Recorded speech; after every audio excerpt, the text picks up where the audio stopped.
Hi, everyone. All right, this is a supplement to chapter 4. We've already, in the first chapter 4 video, we have set up supply and demand model. We understand the nature of that model, the basics. We understand the determinants of supply and demand, and we understand how the market achieves an equilibrium. But now we're just going to go through a few really simple examples illustrating how we can use that model to understand changes in the real world. We can think about some shock to some market and understand how it affects outcomes in that market. Let me go to screen share real quick so I can show you my really cheesy notepad over here.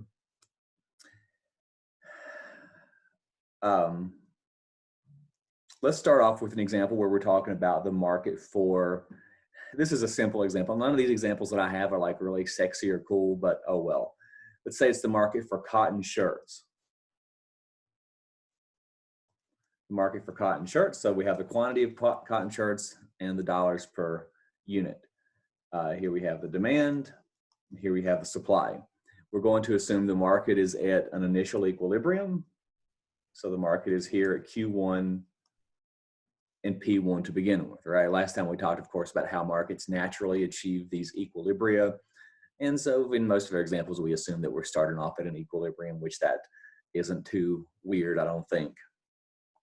So we're going to assume the shock that we're going to consider here is the price of cotton falls. The price of cotton falls. In every example, what we're going to do is first off think about, okay, is this, is this a determinant of demand or is this a determinant of supply? And then how does this change affect that curve? So in this example, price of cotton is on the supply side because it's an input into the production of cotton shirts, right? That's not weird, nothing. That's obviously pretty straightforward.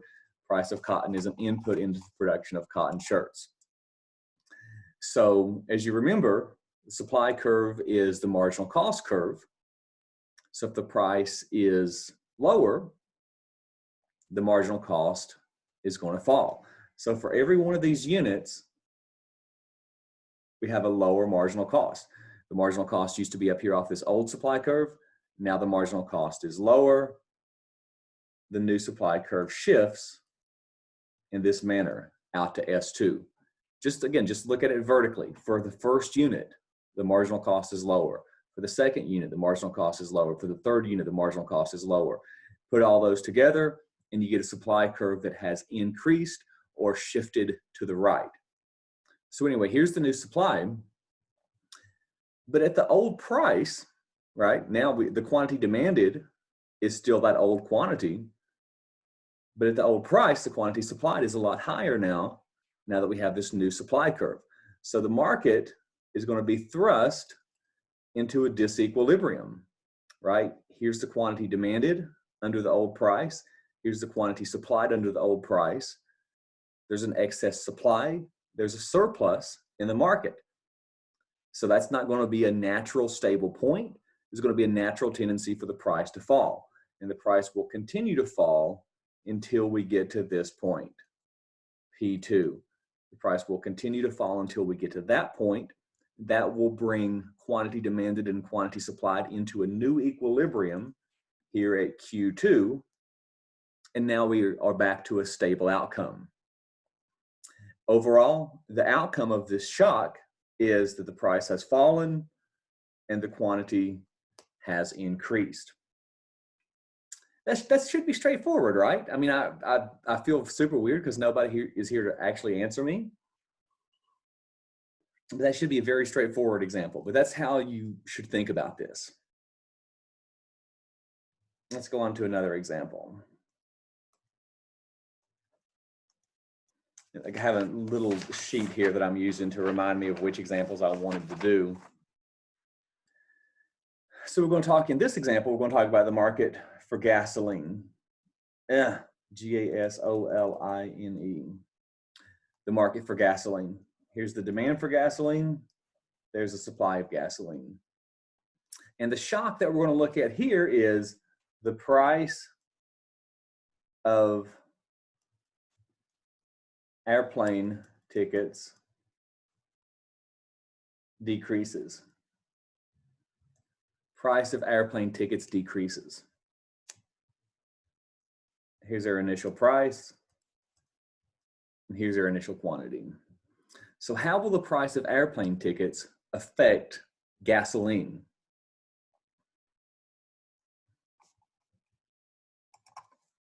Well, this is going to be, I mean, flying is cheaper. And this comes into the picture here because flying and driving are complementary activities. You know, you go into Disney World, you can fly there, you can drive there. Not too hard to see that those are, did I say complements a minute ago? Geez, these are substitutes. Sorry, oh my God. These are substitutes. You go into Disney World, you can either drive there or fly there. So if the price of airplane tickets is lower, then people are going to do more flying and less driving. So that's going to lead to a reduction in the demand for gasoline. Demand is going to shift down or to the left. Does that make sense? Plane tickets are cheaper. People fly more, drive less. Gasoline is a complement to driving. So we have a drop in the demand for gasoline. This is a little bit weird because you have a two-step process technically. I mean, it's not a hard example, but still technically speaking, you have a two-step process because flying and driving are substitutes, and then gas is a complement to driving.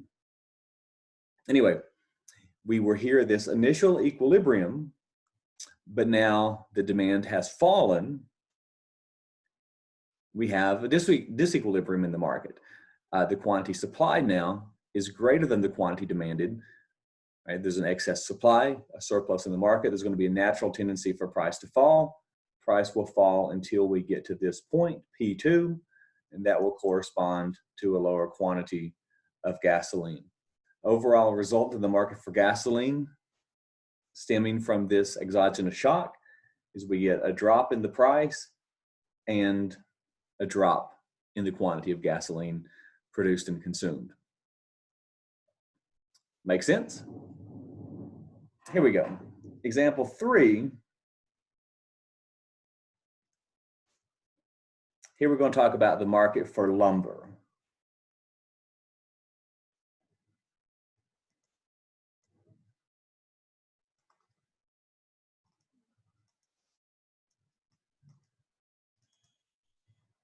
Start out here at point A, quantity 1 and price 1.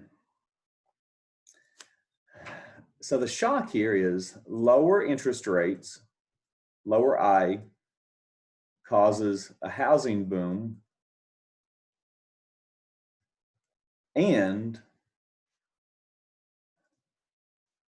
lumberjacks' wages rise. So we have two things going on. Lower interest rates causing a housing boom and the wages to lumberjacks rises. So lower interest rates causing a housing boom, what's that going to do in the market?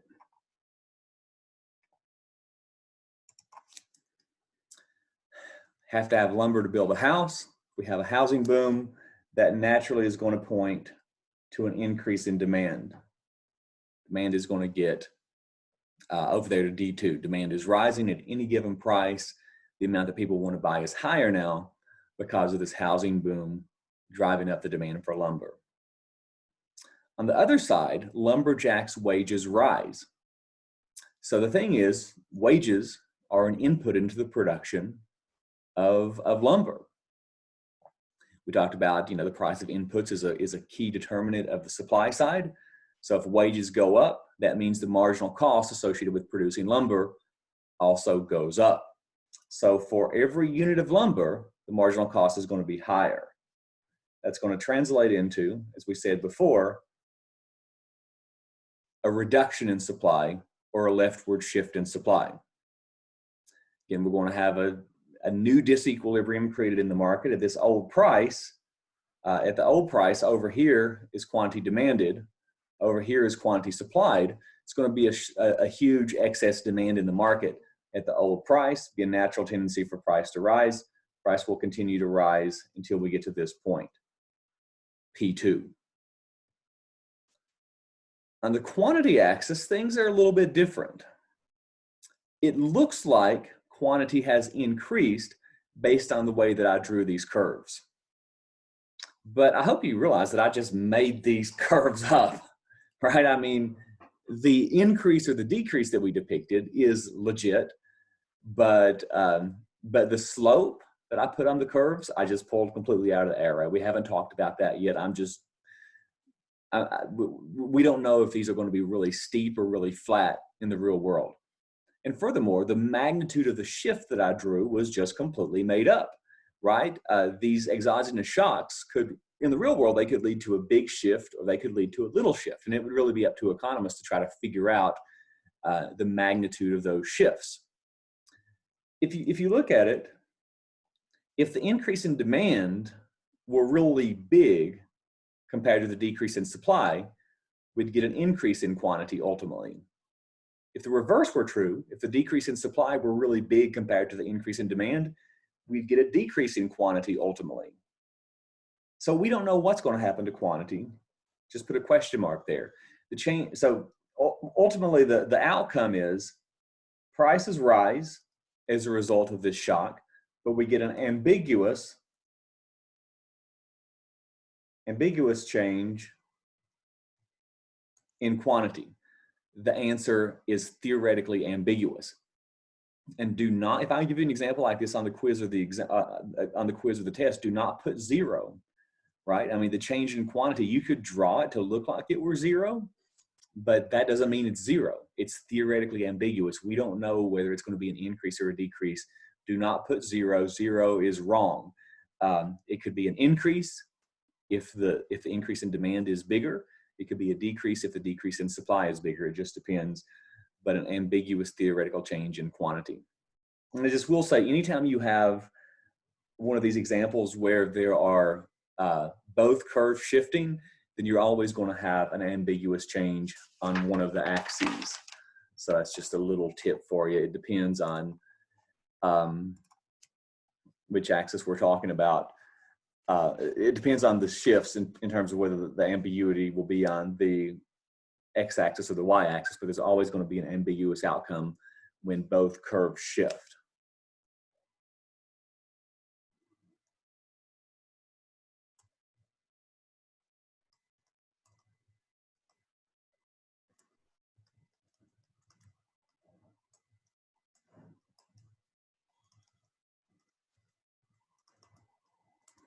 All right, the next example, we're going to talk about marijuana. Here, our exogenous shock is going to be stepped up law enforcement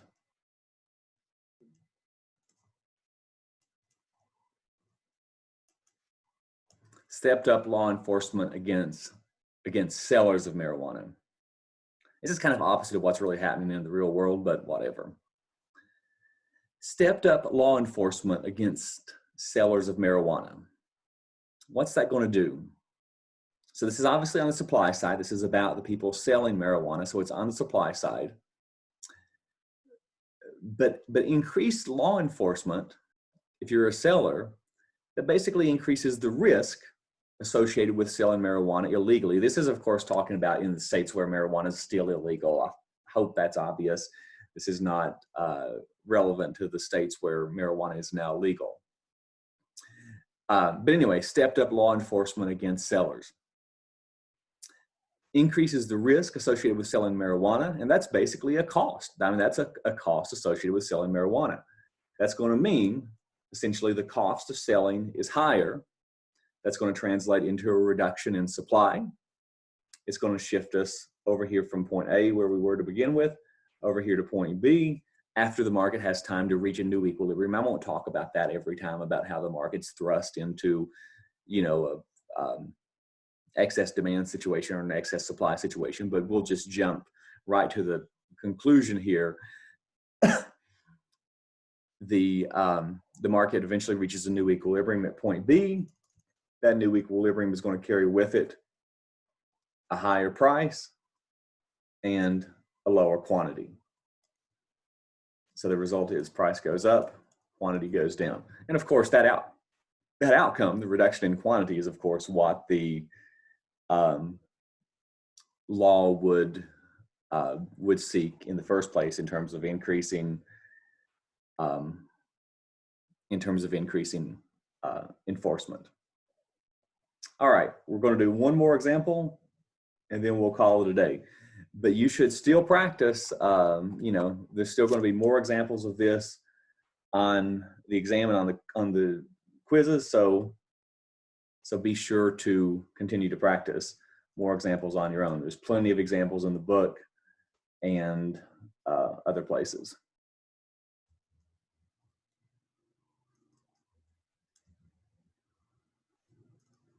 So in this example, we're going to talk about the market for shoes. We're going to have 2 shifts again this time. Price of leather increases. I guess we're going to assume we're talking about shoes that have leather. Going barefoot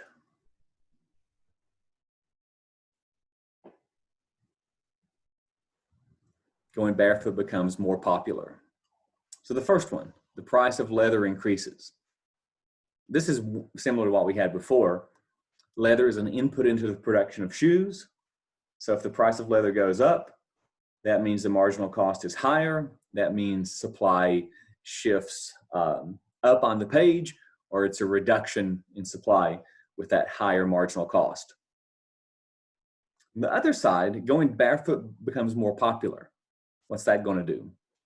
Barefoot's becoming more popular. Wearing shoes aren't as popular as they were before. That's going to be a change in preferences. It's going to be a change in preferences that leads to a reduction in demand for shoes. We're going to move from point A to point B. Point B will have unambiguously a drop in quantity. No matter how you draw this, no matter how steep the curves are, no matter how big the shifts are, there's going to be a drop in quantity with those shifts that we've depicted. But in this case, the change in price is going to be ambiguous. If the drop in demand were dominating, we'd see an overall drop in price. If the drop in supply were dominated, we'd see an overall increase in price. It just depends on which shift is bigger, and we don't know that because all we're talking about is this in a qualitative sense. We have done no work to figure out which shift will be bigger. So the overall result is an unambiguous drop in quantity, ambiguous change in price.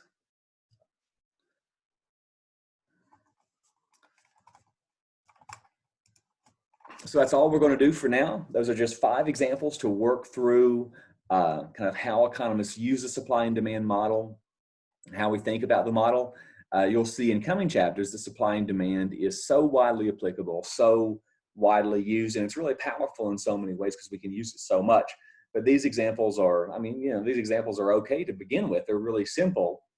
And I think these are a good start to using supply and demand to think carefully about what happens in markets when various shocks occur. But we'll continue on with supply and demand in coming chapters and see a very wide applicability, I think. So I'll talk to y'all soon, and we'll be back with chapter 5 and talk about elasticity.